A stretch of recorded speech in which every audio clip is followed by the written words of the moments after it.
ಜಯ ಲಲಿತೆ ಹರ ಹರ ಲಲಿತೆ ಜಯ ಜಯ ಲಲಿತೆ ಹರ ಹರ ಲಲಿತೆ ಜಯ ಜಯ ಲಲಿತೆ ಹರ ಹರ ಲಲಿತೆ ಜಯ ಜಯ.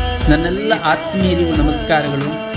ಲಲಿತಾ ಸಹಸ್ರನಾಮದ ದಿನಕ್ಕೊಂದು ನಾಮ ಭಾವಾರ್ಥ ಸಂಚಿಕೆ ತಮ್ಮೆಲ್ಲರಿಗೂ ಸಹ ಭಕ್ತಿಪೂರ್ವಕ ಸ್ವಾಗತವನ್ನು ಹೇಳ್ತಾ, ಇಂದು ನಾವು ಲಲಿತಾ ಸಹಸ್ರನಾಮದ 74ನೇ ನಾಮವಾಗಿರತಕ್ಕಂತಹ ಭಂಡಪುತ್ರ ವಧೋದ್ಯುಕ್ತ ಬಾಲ ವಿಕ್ರಮನಂದಿತ ಎಂಬಂತಹ ನಾಮದ ಭಾವಾರ್ಥವನ್ನು ತಿಳಿದುಕೊಳ್ಳೋಣ. ಈ ನಾಮ ಲಲಿತಾ ಪರಮೇಶ್ವರಿಯ ಅಪಾರವಾಗಿರತಕ್ಕಂತಹ ಕರುಣೆ, ತಾಯಿಯ ಪ್ರೀತಿ ಹಾಗೂ ತನ್ನ ಪುತ್ರಿಯ ಶೌರ್ಯವನ್ನು ಕಂಡು ಸಂತೋಷ ಪಡುವಂತಹ ಮಾತ್ರ ಹೃದಯವನ್ನು ಅದ್ಭುತವಾಗಿ ವರ್ಣಿಸ್ತಾ ಇರತಕ್ಕಂತಹದ್ದು. ಭಂಡಾಸುರನ ಪುತ್ರನನ್ನು ಸಂಹರಿಸಲು ಸಜ್ಜಾದ ಶ್ರೀ ಬಾಲಾ ತ್ರಿಪುರ ಸುಂದರಿಯ ಪರಾಕ್ರಮವನ್ನು ಕಂಡು ಅಪಾರ ಆನಂದಗೊಂಡಿರತಕ್ಕಂತಹ ಆ ಲಲಿತಾ ಪರಮೇಶ್ವರಿ ಎಂಬಂತಹದ್ದು ಈ ನಾಮದ ಭಾವಾರ್ಥವಾಗುವಂತಹದ್ದು. ಈ ನಾಮದ ಅರ್ಥವನ್ನು ವಿವರಿಸುವಂತಹ ಒಂದು ಘಟನೆ ಶ್ರೀ ಲಲಿತೋಪಾಖ್ಯಾನದಲ್ಲಿ ಅತ್ಯಂತ ಮನೋಹರವಾಗಿ ಬಂದಿರತಕ್ಕಂತಹದ್ದು. ಲಲಿತೋಪಾಖ್ಯಾನದ ಒಂದು ಪ್ರಸಂಗ, ಭಂಡಾಸುರನು ದೇವತೆಗಳ ಮೇಲೆ ಯುದ್ಧವನ್ನು ಆರಂಭಿಸಿದಾಗ ಶ್ರೀ ಲಲಿತಾ ಪರಮೇಶ್ವರಿ ಶ್ರೀಚಕ್ರ ರಥದಲ್ಲಿ ಆಸೀನಳಾಗಿ ತನ್ನ ಮಹಾಸೈನ್ಯದೊಂದಿಗೆ ಯುದ್ಧಕ್ಕೆ ಹೊರಡುವಂತಹದ್ದು. ಅವಳ ಸೈನ್ಯದಲ್ಲಿ ಮಂತ್ರಿಣೀ ದೇವಿ, ವಾರಾಹಿ ದೇವಿ, ಶ್ಯಾಮಲ, ನಿತ್ಯಾದೇವತೆಗಳು, ಯೋಗಿನಿ ಗಣಗಳು ಮತ್ತು 9 ವರ್ಷದ ದಿವ್ಯ ಕನ್ಯಾ ರೂಪದಲ್ಲಿರ್ತಕ್ಕಂತಹ ಶ್ರೀ ಬಾಲಾ ತ್ರಿಪುರ ಸುಂದರಿಯೂ ಸಹ ಇರುವಂತಹದ್ದು. ಭಂಡಾಸುರನಿಗೆ 30 ಮಂದಿ ಪರಾಕ್ರಮಿಗಳಾಗಿರ್ತಕ್ಕಂತಹ ಪುತ್ರರು ಇರುವಂತಹದ್ದು. ಅವರು ಅಪಾರ ಅಹಂಕಾರದಿಂದ ದೇವಿಯ ಸೈನ್ಯದ ಮೇಲೆ ದಾಳಿಯನ್ನು ಮಾಡಲಿಕ್ಕೆ ಪ್ರಾರಂಭವನ್ನು ಮಾಡ್ತಾರೆ. ಅದನ್ನು ಕಂಡು ಆ ಬಾಲಾದೇವಿಯು ತಾಯಿಯ ಮುಂದೆ ಬಂದು ಈ ರೀತಿಯಾಗಿ ವಿನಂತಿಯನ್ನು ಮಾಡ್ತಾಳೆ. ಯಾವ ರೀತಿ ಅಂತ ಕೇಳಿದರೆ, ಅಮ್ಮ, ಇವರನ್ನು ಸಂಹರಿಸುವಂತಹ ಕಾರ್ಯವನ್ನು ನನಗೆ ಅನುಗ್ರಹಿಸು ಎಂಬುದಾಗಿ. ಕೇವಲ 9 ವರ್ಷದ ಬಾಲಕಿ ಯಾಕೆ, ಬಾಲಾ ತ್ರಿಪುರ ಸುಂದರಿ ಎಂಬುದಾಗಿ ಹೇಳುವಂತಹದ್ದು. ಬಾಲಾಂ ದೃಷ್ಟ್ವಾ ಸ್ಮಿತಮುಖಿ ಜಗದಂಬಾ ದಯಾಮಯಿ ಯುದ್ಧಾಯಾನುಜ್ಞಾಂದದು ತಸ್ಯೈ ಮಾತೃ ಸ್ನೇಹ ಸಮನ್ವಿತ ಎಂಬುದಾಗಿ ಹೇಳುವಂಥದ್ದು. ಆ ಬಾಲಾ ತ್ರಿಪುರ ಸುಂದರಿಯನ್ನು ಒಮ್ಮೆ ನೋಡಿ ಸುಮ್ಮನೆ ಇದ್ದು ಒಂದು ಸ್ವಲ್ಪ ಕಾಲ ನಂತರದಲ್ಲಿ ಸ್ಮಿತಮುಖೀಂ ಅಂತಂದರೆ ಮಂದಹಾಸವನ್ನು ಬೀಳ್ತಾ, ಯಾಕೆಂತಂದರೆ ಆ ಬಾಲಾ ಮಾತೆಯ ವಯಸ್ಸು ಆಕೆಗೆ ಗೊತ್ತಿರುವಂತಹದ್ದು. ಅಷ್ಟೇ ಅಲ್ಲದೆ ಅವಳ ಪರಾಕ್ರಮವೂ ಕೂಡ ಜಗನ್ಮಾತೆಗೆ ಗೊತ್ತಿರುವಂತಹದ್ದು. ನಂತರದಲ್ಲಿ ಮುಗುಳು ನಗುತ್ತಾ ಆ ಲಲಿತಾಂಬಿಕೆ ಪ್ರೀತಿಯಿಂದ ನಗುತ್ತಾ ಆ ಬಾಲೆ ಯುದ್ಧಕ್ಕೆ ಹೋಗುವಂತಹ ಒಂದು ಅನುಮತಿಯನ್ನು ಆ ಬಾಲೆಗೆ ಕೊಡುವಂತಹದ್ದು. ಅನುಜ್ಞೆಯನ್ನು ಪಡೆದಿರತಕ್ಕಂತಹ ಆ ಬಾಲಾ ತ್ರಿಪುರ ಸುಂದರಿ ತನ್ನ ದಿವ್ಯವಾಗಿರತಕ್ಕಂತಹ ರಥವನ್ನು ಏರಿ ಯುದ್ಧ ಭೂಮಿಗೆ ಪ್ರವೇಶವನ್ನು ಮಾಡುವಂತಹದ್ದು. ಆಕೆ ಸಾಮಾನ್ಯ ಬಾಲೆ ಅಲ್ಲ, ಅವಳೇ ಪರಾಕ್ಶಕ್ತಿಯ ಬಾಲಸ್ವರೂಪವಾಗಿರುವಂತಹದ್ದು. ಅವಳ ಕೈಯಲ್ಲಿ ಬಿಲ್ಲು, ಬಾಣ, ಪಾಶ ಮತ್ತು ಅಂಕುಶಗಳಿರುವಂತಹದ್ದು. ಆ ಬಾಲಾಸ್ವರೂಪದ ದಿವ್ಯ ತೇಜಸ್ಸನ್ನು ಕಂಡಿರ್ತಕ್ಕಂತಹ ಆ ಅಸುರರು ನಡಗಲಿಕ್ಕೆ ಪ್ರಾರಂಭವನ್ನು ಮಾಡ್ತಾರೆ. ಒಂದೇ ಕ್ಷಣದಲ್ಲಿ ಅವಳು ಭಂಡಾಸುರನ ಪುತ್ರನ ಅಸ್ತ್ರಗಳನ್ನು ನಾಶ ಮಾಡುವಂತಹದ್ದು. ನಂತರ ದಿವ್ಯ ಬಾಣಗಳಿಂದ ಅವರನ್ನು ಸಂಹರಿಸಲಿಕ್ಕೆ ಪ್ರಾರಂಭವನ್ನು ಮಾಡುವಂತಹದ್ದು. ಬಾಲಾರ್ಕ ಕೋಟಿ ಸದೃಶಂ ತೇಜೋ ಯಸ್ಯಾ ಪ್ರಕಾಶತೆ ತಾಂ ದೃಷ್ಟ್ವಾ ದಾನವಾ ಭೀತ ದಿಶೋ ದಶ ವಿದುದ್ರವಃ ಎಂಬುದಾಗಿ ಬರುವಂತಹದ್ದು. ಕೋಟಿ ಸೂರ್ಯರಂತೆ ಪ್ರಕಾಶಿಸಿರುವಂತಹ ಬಾಲಾದೇವಿಯ ತೇಜಸ್ಸನ್ನು ಕಂಡು ಅಸುರರು ಭಯದಿಂದ ಓಡಲಿಕ್ಕೆ ಪ್ರಾರಂಭವನ್ನು ಮಾಡ್ತಾರಂತೆ. ಆಹಾಹಾ, ಎಂತಹ ಅತ್ಯದ್ಭುತವಾಗಿರತಕ್ಕಂತಹ ಸ್ವರೂಪ ಅದು. ಆವತ್ತಿನ ಯುದ್ಧ ಮುಗಿಯುವಂತಹದ್ದು. ಬಾಲಾದೇವಿಯ ವಿಜಯಿಯಾಗಿ ತಾಯಿಯ ಮುಂದೆ ಬರುವಂತಹದ್ದು. ಆಗ ಲಲಿತಾಂಬಿಕೆಯ ಮುಖದಲ್ಲಿ ಕಾಣಿಸಿಕೊಂಡಂತಹ ಆನಂದವೇ ಈ ನಾಮದಲ್ಲಿ ಅಡಕವಾಗಿರುವಂತಹದ್ದು. ಸಾಮಾನ್ಯವಾಗಿ ತಾಯಿ ತನ್ನ ಮಗು ಮೊದಲ ಬಾರಿಗೆ ನಡೆಯುವುದನ್ನು ಕಂಡು ಸಂತೋಷವನ್ನು ಪಡುವಂತೆ, ಮೊದಲ ಮಾತು ಕೇಳಿ ಹರ್ಷ ಪಡುವಂತೆ, ಮೊದಲ ಸಾಧನೆಯನ್ನು ನೋಡಿ ಹೆಮ್ಮೆ ಪಡುವಂತೆ ಜಗನ್ಮಾತೆಯಾಗಿರ್ತಕ್ಕಂತಹ ಆ ಲಲಿತಾ ಪರಮೇಶ್ವರಿಯು ತನ್ನ ಸ್ವಶಕ್ತಿಯಾಗಿರತಕ್ಕಂತಹ ಬಾಲಾರೂಪದ ವಿಜಯವನ್ನು ಕಂಡು ಸಂತೋಷಪಟ್ಟಳು ಎಂಬಂತಹದ್ದು ಈ ನಾಮದಲ್ಲಿ ಹೇಳುವಂತಹದ್ದು. ಅಷ್ಟೇ ಅಲ್ಲ, ಈ ಕಥೆಯನ್ನು ಕೇವಲ ಯುದ್ಧದಿಂದ ಮಾತ್ರ ನೋಡುವಂತಹದ್ದಲ್ಲ, ಇದು ನಮ್ಮ ಅಂತರಂಗದ ಯುದ್ಧವನ್ನು ಕೂಡ ತೋರಿಸ್ತಾ ಇರುವಂತಹದ್ದು. ಭಂಡಾಸುರ ಅಂತಂದ್ರೆ ಯಾರು? ನಮ್ಮೊಳಗಿನ ಅಹಂಕಾರ, ಕಾಮ, ಕ್ರೋಧ, ಲೋಭ, ಮೋಹ, ಮದ, ಮತ್ಸರ ಇತ್ಯಾದಿಗಳು. ಭಂಡ ಪುತ್ರರು ಯಾರು? ಅಹಂಕಾರದಿಂದ ಹುಟ್ಟುವಂತಹದ್ದು ಯಾವುದು? ದುರ್ವಾಸನೆಗಳು, ಕೆಟ್ಟ ಅಭ್ಯಾಸಗಳು, ದುಷ್ಟ ಸಂಕಲ್ಪಗಳು, ಸ್ವಾರ್ಥ, ಅಸೂಯೆ, ದ್ವೇಷ ಇವೆಲ್ಲರೂ ಕೂಡ ಭಂಡ ಪುತ್ರರು ಎಂಬುದಾಗಿ ಹೇಳಿಸಿಕೊಳ್ಳುವಂತಹದ್ದು. ಹಾಗಾದರೆ ಆ ಬಾಲಾದೇವಿ ಯಾರು ಅಂತ ಕೇಳಿದರೆ, ನಮ್ಮೊಳಗೆ ಉದಯಿಸುವಂತಹ ಶುದ್ಧವಾಗಿರತಕ್ಕಂತಹ ಶಕ್ತಿ, ನಿರ್ಮಲವಾಗಿರತಕ್ಕಂತಹ ಚಿತ್ತ, ಗುರುಭಕ್ತಿ, ದೇವಿಯ ಮೇಲಿನ ಸಂಪೂರ್ಣವಾಗಿರತಕ್ಕಂತಹ ವಿಶ್ವಾಸ, ಆ ಪರಮ ಗುರುವಿನ ಮೇಲೆ ಇರತಕ್ಕಂತಹ ಸಂಪೂರ್ಣವಾಗಿರತಕ್ಕಂತಹ ಶ್ರದ್ಧೆ, ಇವುಗಳೇ ಆ ಬಾಲಾದೇವಿಯ ಸ್ವರೂಪವಾಗುವಂತಹದ್ದು. ಈ ಬಾಲಾಭಕ್ತಿಯು ಉದಯವಾದಾಗ ಅಂತರಂಗದ ದುಷ್ಟ ಪ್ರವೃತ್ತಿಗಳು ಒಂದೊಂದಾಗಿ ನಾಶವಾಗಲಿಕ್ಕೆ ಪ್ರಾರಂಭವಾಗುವಂತಹದ್ದು. ಶ್ರೀವಿದ್ಯೆಯಲ್ಲಿ ಬಾಲಾತ್ರಿಪುರ ಸುಂದರಿಯ ರೂಪ ಹೇಳುವಂಥದ್ದು ಮೊದಲ ಉಪಾಸ್ಯ ರೂಪವಾಗುವಂತಹದ್ದು. ಯಾಕೆ ಅಂತ ಕೇಳಿದರೆ, ಜ್ಞಾನಕ್ಕೆ ಮುಂಚೆ ನಿರ್ಮಲತೆ ಬೇಕು ನಮ್ಮಲ್ಲಿ, ಮಂತ್ರ ಸಿದ್ಧಿಗೆ ಮುಂಚೆ ಗುರುಭಕ್ತಿ ಬೇಕಾಗುವಂತಹದ್ದು, ಶಕ್ತಿ ಸಾಧನೆಗೆ ಮುಂಚೆ ಬಾಲ ಹೃದಯ ಬೇಕಾಗುವಂತಹದ್ದು. ಆದ್ದರಿಂದ ಶ್ರೀವಿದ್ಯೆಯಲ್ಲಿ ಅನೇಕ ಸಾಧಕರು ಮೊದಲಿಗೆ ಬಾಲಾ ಮಂತ್ರೋಪಾಸನೆಯನ್ನು ಮಾಡಿ ನಂತರದಲ್ಲಿ ಪಂಚದಶಿ ಅಥವಾ ಷೋಡಶಿ ಇತ್ಯಾದಿ ಉಪಾಸನೆಗೆ ಪ್ರವೇಶವನ್ನು ಮಾಡುವಂತಹದ್ದು.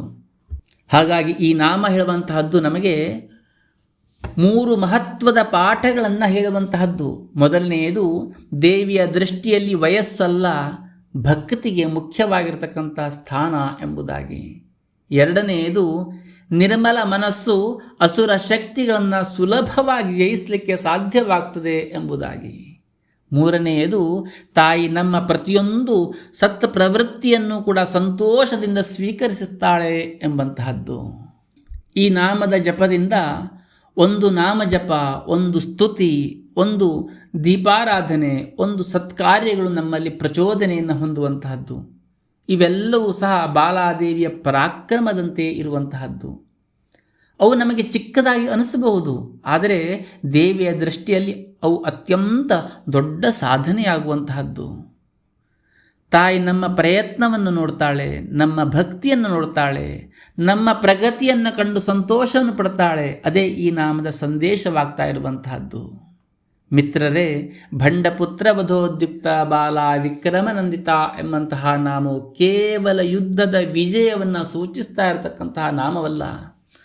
ತಾಯಿಯ ಕರುಣೆ, ಬಾಲೆಯ ನಿರ್ಮಲತೆ, ಭಕ್ತಿಯ ಶಕ್ತಿ ಹಾಗೂ ಅಹಂಕಾರದ ನಾಶವನ್ನು ಸಾರುವಂತಹ ಮಹೋನ್ನತ ತತ್ವವಾಗಿರುವಂತಹದ್ದು.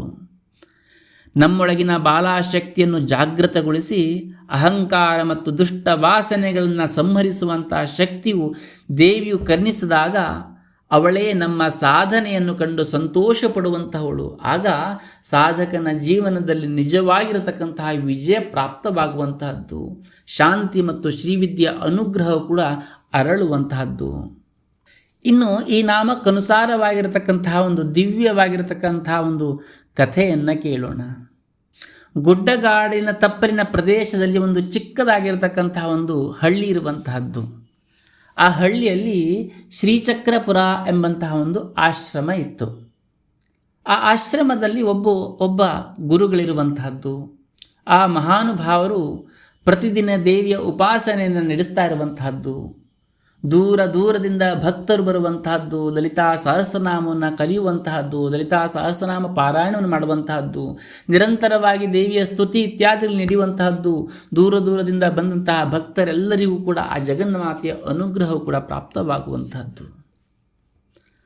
ಆ ಆಶ್ರಮಕ್ಕೆ ಸುಮಾರು 10 ವರ್ಷದ ಒಬ್ಬ ಬಾಲಚಂದ್ರ ಎಂಬಂತಹ ಒಬ್ಬ ಬಾಲಕ ಪ್ರತಿದಿನ ಬರ್ತಾ ಇದ್ದ. ಅವನಿಗೆ ವೇದಗಳ ಜ್ಞಾನ ಇರಲಿಲ್ಲ, ದೊಡ್ಡ ಮಂತ್ರಗಳ ಅರಿವು ಕೂಡ ಆತನಿಗೆ ಇರಲಿಲ್ಲ. ಆದರೆ ಆತನ ಮನಸ್ಸಿನಲ್ಲಿ ಆ ಜಗನ್ಮಾತೆಯ ಮೇಲೆ ಅಪಾರವಾಗಿರತಕ್ಕಂತಹ ಭಕ್ತಿ ಇತ್ತು. ಯಾಕೆಂತಂದರೆ ಈ ಗುರುವಿನ ಅನುಗ್ರಹದಿಂದಾಗಿ. ಪ್ರತಿದಿನ ಬೆಳಿಗ್ಗೆ ದೇವಿಯ ಮುಂದೆ ಬಂದು ಹೂವಿಟ್ಟು ಕೈ ಮುಗಿದು ಪ್ರಾರ್ಥನೆಯನ್ನು ಮಾಡ್ತಾ ಇದ್ದ. ಅಮ್ಮ, ನನಗೆ ನಿನ್ನ ಮೇಲಿನ ಭಕ್ತಿ ಇನ್ನೂ ಹೆಚ್ಚಾಗಬೇಕು. ನಾನು ದೊಡ್ಡವನಾಗಬೇಕೆಂಬಂತಹ ಬೇಡಿಕೊಳ್ಳೋದಿಲ್ಲ. ನಿನ್ನ ಮಗನಾಗಿದ್ದರೆ ಸಾಕು. ಸದಾ ನನಗೆ ನಿನ್ನ ಆಶೀರ್ವಾದ ಬೇಕು ಎಂಬುದಾಗಿ. ಅವನು ನಿರ್ಮಲವಾಗಿರ್ತಕ್ಕಂತಹ ಪ್ರಾರ್ಥನೆಯನ್ನು ಕಂಡು ಗುರುಗಳ ಮನಸ್ಸು ತುಂಬ ಸಂತೋಷವಾಗುವಂತಹದ್ದು. ಯಾಕೆಂತಂದರೆ ಯಾವುದೇ ಲೌಕಿಕ ಆಸೆಗಳನ್ನು ಎಲ್ಲವನ್ನು ಯಾವುದನ್ನು ಕೂಡ ಕೇಳದೆ ಆ ಜಗನ್ಮಾತೆಯ ಅನುಗ್ರಹಕ್ಕಾಗಿ ಮಾತ್ರ ಭಕ್ತಿಯಿಂದ ಆತ ಪ್ರಾರ್ಥನೆಯನ್ನು ಮಾಡ್ತಾ ಇರುವಂಥದ್ದನ್ನು ಕಂಡು ಒಂದು ದಿನ ಆ ಆಶ್ರಮದಲ್ಲಿ ಮಹಾಶ್ರೀಚಕ್ರ ನವಾವರಣ ಪೂಜೆ ನಡೀತಾ ಇರುವಂತಹದ್ದು. ಸಾವಿರಾರು ಭಕ್ತರು ಸೇರುವಂತಹದ್ದು. ಪೂಜೆಯ ಮಧ್ಯದಲ್ಲಿ ಹಠಾತ್ತಾಗಿ ಬಿರುಗಾಳಿ ಬರಲಿಕ್ಕೆ ಪ್ರಾರಂಭವಾಯಿತು. ಗುಡ್ಡಗಾಡಿನ ಪ್ರದೇಶವಾಗಿರೋದ್ರಿಂದ ಅನಿರೀಕ್ಷಿತವಾಗಿ ಮಳೆ ಜೋರಾಗಿ ಬರಲಿಕ್ಕೆ ಪ್ರಾರಂಭವಾಯಿತು. ಯಜ್ಞಶಾಲೆಯಲ್ಲಿರ್ತಕ್ಕಂತಹ ಮುಖ್ಯ ದೀಪ ಆರಿ ಹೋಗುವಂತಹ ಸ್ಥಿತಿ ಉಂಟಾಯಿತು. ಆ ಸಮಯದಲ್ಲಿ ಅಲ್ಲಿ ಅನೇಕ ಜನರು ನೆರೆದಿರುವಂತಹದ್ದು. ಅದರಲ್ಲಿ ಅಲ್ಲಿರ್ತಕ್ಕಂತಹ ದೊಡ್ಡ ಜನರು ಯಾರಿದ್ರು ಅಂತಂದರೆ ದೊಡ್ಡವರು, ವಯಸ್ಸಿನಲ್ಲಿ ದೊಡ್ಡಾಗಿರುವಂಥದ್ದು ಯಾರಿದ್ರು, ಅವ್ರು ಯಾರೂ ಸಹ ಮುಂದೆ ಬರುವಂಥ ಧೈರ್ಯ ಮಾಡಲಿಲ್ಲ. ಎಲ್ಲರೂ ಗೊಂದಲಕ್ಕೊಳಗಾಗಿ ಅಲ್ಲಲ್ಲೇ ಕುಳಿತುಕೊಂಡ್ರು. ದೀಪ ಆರಲಿಕ್ಕೆ ಪ್ರಾರಂಭವಾಗಿದೆ, ಈ ರೀತಿಯಾದಂಥ ಒಂದು ಗಾಳಿ ಬೀಸ್ತಾ ಇದೆ, ಮಳೆ ಬರ್ತಾ ಇದೆ ಎಂಬಂತಹದ್ದನ್ನು ನೋಡ್ತಾ ಅಲ್ಲಲ್ಲೇ ಅವರು ಕುಂತಹ ಜಾಗದಲ್ಲಿ ಕುಳಿತಿರುವಂತಹದ್ದು. ಆಗ ಆ ಚಿಕ್ಕ ಬಾಲಚಂದ್ರ ಹೇಳುವಂಥವನು ದೇವಿಯ ಹೆಸರನ್ನು ಜಪಿಸ್ತಾ ಮುಂದೆ ಬರ್ತಾನೆ. ಆ ಬಾಲಾ ಮಂತ್ರವನ್ನು ಜಪಿಸ್ತಾ ಬಾಲಾ ತ್ರಿಪುರ ಸುಂದರಿಯ ನಾಮ ಜಪವನ್ನು ಬಾಯಲ್ಲಿ ಪಠನೆಯನ್ನು ಮಾಡ್ತಾ ಕೈಗಳಿಂದ ದೀಪವನ್ನು ಆರದಂತೆ ಕೈಯನ್ನು ಮುಚ್ಚಿ ಹಿಡಿತಾನೆ. ಅಲ್ಲಿರ್ತಕ್ಕಂತಹ ದೊಡ್ಡವರು ಯಾರೂ ಬರೋದಿಲ್ಲ. ಆ ಚಕ್ಕ ಹುಡುಗನಾಗಿರ್ತಕ್ಕಂತಹ ಬಾಲಚಂದ್ರ ಎಂಬಂಥವನು ಆ ದೇವಿಯ ಮುಂದಿರತಕ್ಕಂತಹ ದೀಪ ಆರದಂತೆ ತನ್ನ ಸಣ್ಣ ಪುಟ್ಟ ಕೈಗಳಿಂದ ಆ ದೀಪವನ್ನು ಮುಚ್ಚಿ ಹಿಡಿಯುವಂಥದ್ದು. ಅವನ ಕಣ್ಣುಗಳಲ್ಲಿ ಭಯ ಇರಲಿಲ್ಲ. ದೇವಿಯ ಮೇಲೆ ಸಂಪೂರ್ಣ ವಿಶ್ವಾಸ ಮಾತ್ರ ಇತ್ತು. ಸ್ವಲ್ಪ ಸಮಯದ ನಂತರ ಬಿರುಗಾಳಿ ನಿಂತು ಶಾಂತವಾಯಿತು, ಮಳೆ ನಿಂತು ಅದು ಶಾಂತವಾಯಿತು. ಪೂಜೆಗೆ ಯಾವುದೇ ರೀತಿಯಾಗಿರ್ತಕ್ಕಂತಹ ವಿಘ್ನವಿಲ್ಲದೆ ಸಂಪೂರ್ಣವಾಗಿ ನೆರವೇರಿತು. ಭಕ್ತರೆಲ್ಲರೂ ಸಹ ಆಶ್ಚರ್ಯದಿಂದ ಆ ಬಾಲಚಂದ್ರನನ್ನು ನೋಡ್ತಾ ಇದ್ದರು. ಯಾಕೆಂತಂದರೆ ಅಲ್ಲಿರ್ತಕ್ಕಂಥವ್ರು ಯಾರಿಗೂ ಕೂಡ ದೇವಿಯ ಮುಂದಿರತಕ್ಕಂತಹ ಆ ದೀಪವನ್ನು ಆರದೇ ಹೋದ ರೀತಿಯಲ್ಲಿ ಪ್ರಯತ್ನವನ್ನು ಮಾಡಬೇಕು ಅಂತ ಮನೋಭಾವನೆ ಬರಲಿಲ್ಲ. ಆ ಚಿಕ್ಕ ಹುಡುಗನ ಮನಸ್ಸಿನಲ್ಲಿ ಆ ಮನೋಭಾವನೆ ಬಂದು ಆ ದೀಪ ಆರದಂತೆ, ಪೂಜೆಯ ಮಧ್ಯದಲ್ಲಿ ಆರದಂತೆ ತನ್ನ ಪರಿಶ್ರಮವನ್ನು ಪಡುವಂತಹದ್ದನ್ನು ನೋಡಿ ಪೂಜೆ ಮುಗಿದ ನಂತರ ಆ ಮಹಾಸ್ವಾಮಿಗಳು ಬಾಲಚಂದ್ರನ ತಮ್ಮ ಬಳಿಗೆ ಕರೆದು ಮಡಿದಲ್ಲಿ ಕೂರಿಸಿಕೊಂಡು ಅವರ ಕಣ್ಣುಗಳಲ್ಲಿ ಆ ಸಮಯದಲ್ಲಿ ಆನಂದ ಭಾಷ್ಪ ತುಂಬಿತ್ತು. ಯಾಕೆಂತಂದರೆ ಆ ಚಿಕ್ಕ ಹುಡುಗನಿಗೆ ಆ ದೇವಿಯ ಮೇಲಿರ್ತಕ್ಕಂತಹ ಒಂದು ಭಕ್ತಿ ಪ್ರೀತಿಯನ್ನು ನೋಡಿ ಅವರು ಹೇಳ್ತಾರೆ, ಮಗನೇ, ಇಂದು ನೀನು ಗಾಳಿಯನ್ನು ಜಯಿಸಲಿಲ್ಲ, ನಿನ್ನ ಭಯವನ್ನು ಜಯಿಸಿದೆ.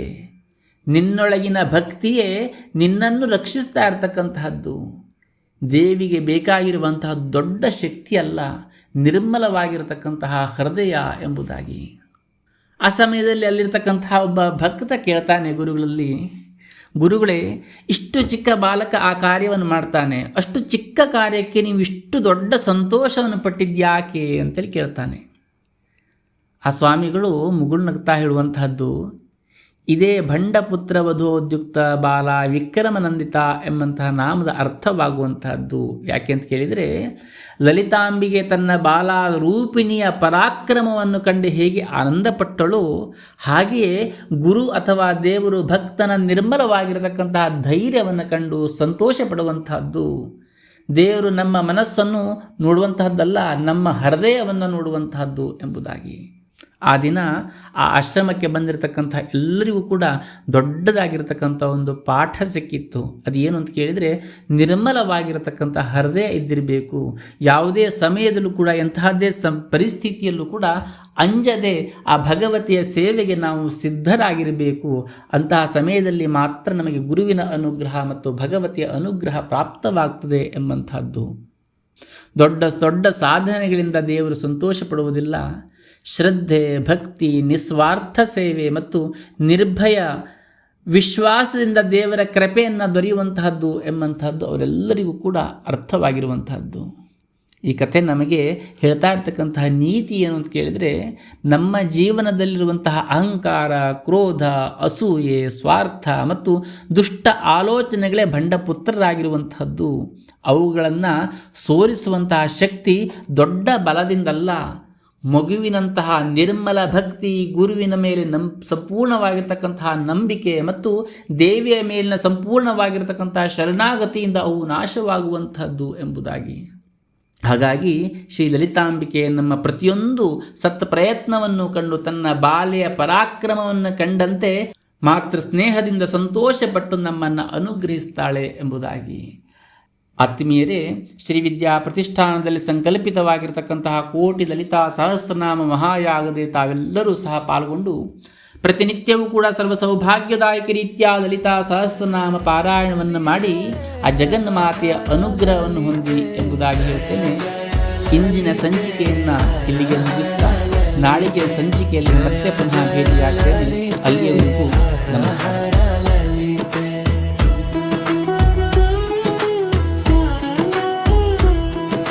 ಚಿಕ್ಕ ವಯಸ್ಸಿನಲ್ಲೇ ಕೂದಲು ಬಿಳಿಯಾಗ್ತಾ ಇದೆಯೇ? ಅರೆ, ತಲೆನೋವಿನಿಂದ ಬಳಲ್ತಿದ್ದೀರಾ? ಇನ್ಮುಂದೆ ಚಿಂತೆ ಬಿಡಿ. ಪ್ರಸ್ತುತಪಡಿಸ್ತಾ ಇದ್ದೀವಿ ಶ್ರೀವಿದ್ಯಾ ಕೇಶರಂಜಿನಿ. ಕಿರಿಕಿರಿ ಉಂಟು ಮಾಡುವ ಅರೆ ತಲೆನೋವಿನಿಂದ ನಿಮಗೆ ಅದ್ಭುತ ಉಪಶಮನ ನೀಡುತ್ತದೆ. ಅಕಾಲಿಕವಾಗಿ ಕೂದಲು ಬಿಳಿಯಾಗುವುದನ್ನು ತಡೆದು ನಿಮ್ಮ ಕೂದಲಿನ ನೈಸರ್ಗಿಕ ಕಪ್ಪನ್ನ ಕಾಪಾಡುತ್ತದೆ. ತಂಪಾದ ಅನುಭವ ನೀಡಿ ತಲೆನೋವಿನಿಂದ ಪರಿಹಾರ ಪಡೆಯಿರಿ. ದಟ್ಟವಾದ ಹೊಳೆಯುವ ಕೂದಲಿಗೆ ಇದು ಅತ್ಯುತ್ತಮ.